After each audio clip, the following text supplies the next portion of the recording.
நண்பர்கள் எல்லாருக்கும் வணக்கம். வெல்கம் டு எனது சமையலறை. நம்ம சேனல்ல கொள்ளு தோசை, குதிரைவாளி தோசைன்னு நிறைய வெரைட்டிஸ் ஆஃப் மில்லட்ஸ்ல தோசை செஞ்சு காமிச்சிருக்கோம். அதெல்லாம் காஸ்ட்லியா இருக்கு, அதனால செய்யறதுக்கு கொஞ்சம் டிஃபிகல்ட்டா இருக்கும் அப்படின்னு நம்ம சப்ஸ்கிரைபர் ஒருத்தவங்க சொன்னாங்க. அதனால நார்மல் தோசையை எப்படி ஹெல்த்தி ஆக்குறதுன்னு தான் இந்த வீடியோல பார்க்க போறோம். நம்ம வீட்டில் நார்மலா அரைக்கிற, அதாவது உளுந்தும் அரிசியும் போட்டு அரைக்கிற இட்லி மாவு தான் நான் எடுத்து வச்சிருக்கேன். ஆனா என்ன கொஞ்சம் கெட்டியா ஆட்டி வச்சிருக்கேன். நீங்களும் நார்மல் பேட்டரை கொஞ்சம் கெட்டியாவே அரைச்சு வச்சுக்கோங்க. அடுத்ததா நான் ஒரு பீட்ரூட் எடுத்திருக்கேன்.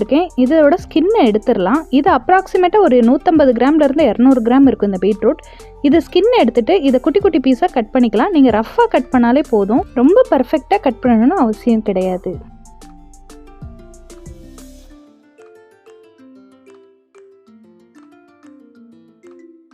ஓகே, பீட்ரூட் ஃபுல்லாக அந்த மாதிரி ரஃபாக கட் பண்ணி எடுத்தாச்சு. ஒரு பேன் எடுத்துக்கலாம். அதில் கொஞ்சமாக ஒரு 2 ஸ்பூன் ஆயில் சேர்த்துக்கலாம். ஆயில் சேர்த்ததுக்கப்புறமா ஒரு ஸ்பூன் கடலைப்பருப்பு உள்ளே சேர்த்துக்கலாம். இது குழம்பு கடலைப்பருப்பு தான். இதை சேர்த்துட்டு இது லைட்டாக கலர் சேஞ்ச் ஆகிற அளவுக்கு ஃப்ரை பண்ணி எடுத்துக்கலாம்.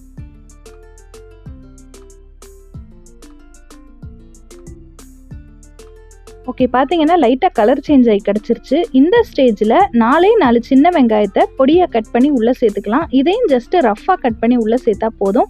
அடுத்ததாக வெள்ளை பூண்டு 3 பூண்டு பற்களை உள்ளே சேர்த்துருக்கேன். இதை ரொம்ப வதக்காமல் லைட்டாக கண்ணாடி பக்குவத்துக்கு வதக்கி எடுத்தால் போதும். கலர் சேஞ்ச் ஆகணும்னு அவசியம் கிடையாது. இது ரெண்டையும் நல்லா மிக்ஸ் பண்ணதுக்கப்புறமா கருவேப்பிலை தான் சேர்க்க போகிறோம். நான் கரெக்டாக 2 கொத்து கருவேப்பிலை உள்ளே சேர்த்துக்கிறேன். இது கூடவே 2லிருந்து 3 கொத்து மல்லித்தலைகளையும் பொடியாக கட் பண்ணி உள்ளே சேர்த்துக்கலாம். இது எல்லாத்தையும் சேர்த்துட்டு ஜஸ்ட் ஒரு மிக்ஸ் கொடுத்தா போதும். ஒரு 10 செகண்ட் நல்லா வதக்கி விட்டுக்கலாம். அடுத்ததாக நம்ம ரஃபாக கட் பண்ணி வச்சுருக்கிற பீட்ரூட்டை உள்ளே சேர்த்துடலாம். பீட்ரூட் சேர்த்துட்டு கரெக்டாக 5லிருந்து ஒரு 7 நிமிஷம் நல்லா வதக்கி விட்டுக்கலாம். ரொம்ப நேரம் வதக்கி விடணும்னு அவசியம் கிடையாது.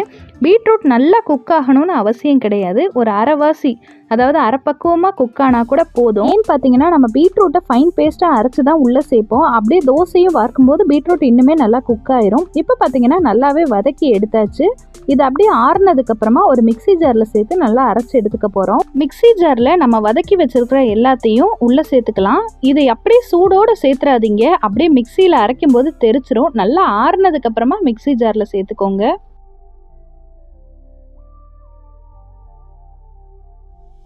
இதை அப்படியே நல்ல ஃபைன் பேஸ்ட்டாக நீங்கள் அரைச்சி எடுத்துக்கோங்க. தேவைப்பட்டால் கொஞ்சமாக தண்ணி சேருங்க, ரொம்ப தண்ணி சேர்த்துற வேண்டாம். அரைச்சி வச்சிருக்கிற பீட்ரூட் பேஸ்ட்டை அப்படியே நம்மளோட தோசை பேட்டரில் உள்ளே சேர்த்துக்கலாம். தோசை பேட்டர் கெட்டியாக இருந்துச்சுன்னா இந்த அரைச்சி வச்சிருக்கிற பேஸ்ட்டோட மிக்ஸ் பண்ணும்போது கரெக்டாக இருக்கும். இனி தேவைப்பட்டால் தண்ணி சேர்த்துக்கலாம்.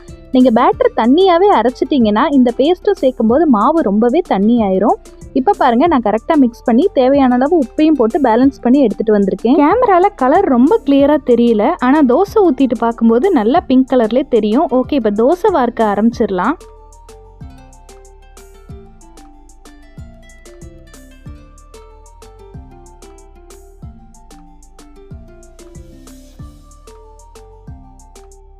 தோசைக்கு எண்ணெயோ நெய்யோ எது தேவையோ நீங்கள் உள்ளே சேர்த்துக்கலாம். நான் குழந்தைகளுக்கு கொடுக்குறனால நெய் லைட்டாக அப்ளை பண்ணிவிட்டு இந்த தோசையை குக் பண்ணி எடுத்துக்கலாம். மூடி போட்டு கூட குக் பண்ணலாம், எல்லாம் உங்கள் இஷ்டம்தான். தோசை குக் ஆயிடுச்சு. நல்லா அங்கங்கே ப்ரௌன் கலரில் இருக்குது. வீடியோக்கு தெரில, ஒரு பாத்திரத்துக்கு மாற்றும் போது நல்லாவே அந்த ப்ரௌன் கலர் தெரியும்.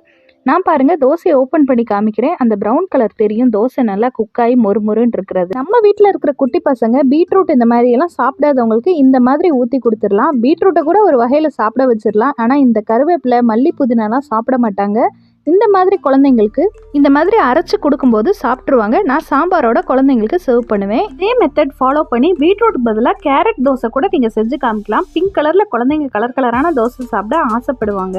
அவ்வளோதான், நம்ம வீடியோட எண்டுக்கு வந்தாச்சு. இன்னைக்கு கிவ்அவேக்கான கொஸ்டின் நம்பர் 5 என்னன்னு பார்த்தீங்கன்னா, நான் வந்து சர்விங்காக பிளேஸ் பண்ண பிளேட்டில் வந்து எந்த மரத்தோட டிசைன் போட்டிருந்துச்சுன்றது தான். அது என்ன ட்ரீன்றதை கரெக்டாக சொல்லுங்கள். கிவ்அவேல பார்ட்டிசிபேட் பண்ண விருப்பப்படுற நண்பர்கள் மறக்காமல் நம்ம சேனலுக்கு சப்ஸ்கிரைப் பண்ணி நீங்களும் கிவ்அவேல பார்ட்டிசிபேட் பண்ணுங்க. இன்னொரு சூப்பரான ரெசிபியுடன் சந்திப்போம். Until then, tata bye bye, see you from எனது சமையலறையில், and thanks for watching.